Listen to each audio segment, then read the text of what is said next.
আসলে আজকে গত জুমার পর থেকে মানে খুব চিন্তায় ছিলাম যে কোন বিষয়ে কথা বলবো, কোন বিষয়ে কথা বলবো। এখানে বয়ান করতে গেলে, আলোচনা করতে গেলে এমন একটা পরিস্থিতি, এখন তো চিন্তাই হয় কোন বিষয়ে কথা বলি। কারণ আল্লাহর কোরআনে, রসুলের হাদিসে যা আছে ওইগুলা বলতে গেলে কারো না কারো গায়ে লাগে নাকি? কথা বলুন। কারণ মানুষে তো ভুল করে, গুনাহ করে।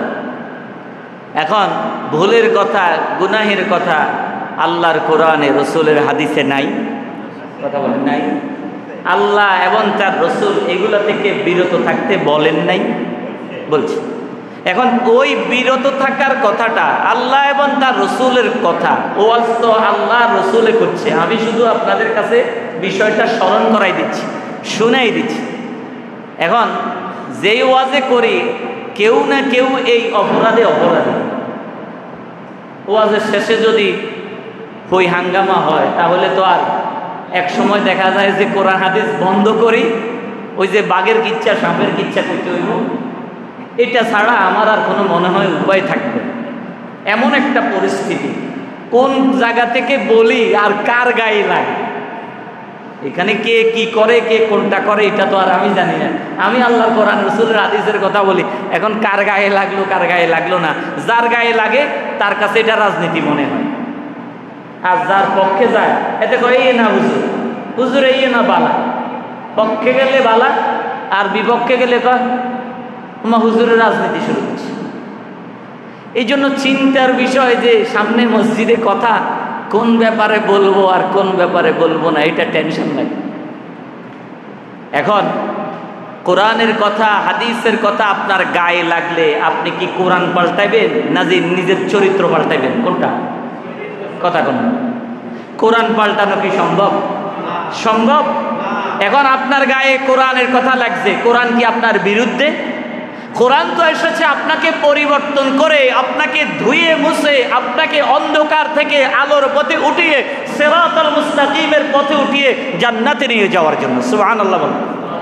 গায়ের মধ্যে যদি অসুখ হয়, ফোঁড়া উঠে, টিউমার হয়, এটা কাটতে গেলে তো ব্যথা লাগে, লাগে না?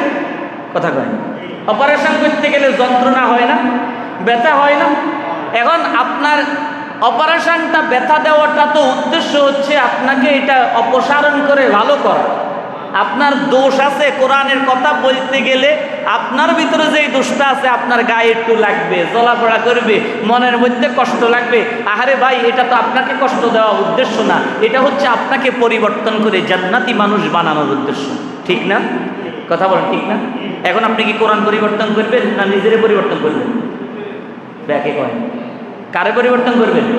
নিজেকে পরিবর্তন করতে হবে। কোরআন শুনতে হলে নিরপেক্ষ মন মানসিকতা নিয়ে শুনতে হবে। আমি কোনো পক্ষের না, কোরআন শুনতে বসছি, কোরআন যা বলে আমাকে তা মানতে হবে। যদি মানি তাহলে মুসলমান, যদি না মানি অমুসলিম। এবার আপনার চিন্তা ভাবনা আপনার কাছে। আমার কথা, ফাযাক্কির ইন্নামা আনতা মুযাক্কির। আল্লাহ তার রসুলকে বলছেন আপনারে বলতে বলছি, আপনি বলি যান। লাস্তা আলাইহিম বিমুসাইতির। পিড়াইয়া মানুষ হেদায়েত করার দরকার নাই, আমরাও জোর করি কাউকে পরিবর্তন করার দরকার নাই। আমাদের দায়িত্ব হচ্ছে বলে যাওয়া, আমরা বলে যাব। ইল্লা মান তাওয়াল্লা ওয়া কাফার। কে মানবে আর কে মানবে না, কার পরিণতি কি হবে, কার ভালো পরিণতি হবে, কার খারাপ পরিণতি হবে, এটা নির্ধারণ করবেন কে? আল্লাহ। আমরা বলে যাব, সোজা কথা। নাকি ভয়ে চুপ করে থাকতে হবে? চুপ করে থাকতে হবে? চুপ করে থাকলে ঈমান থাকবে না।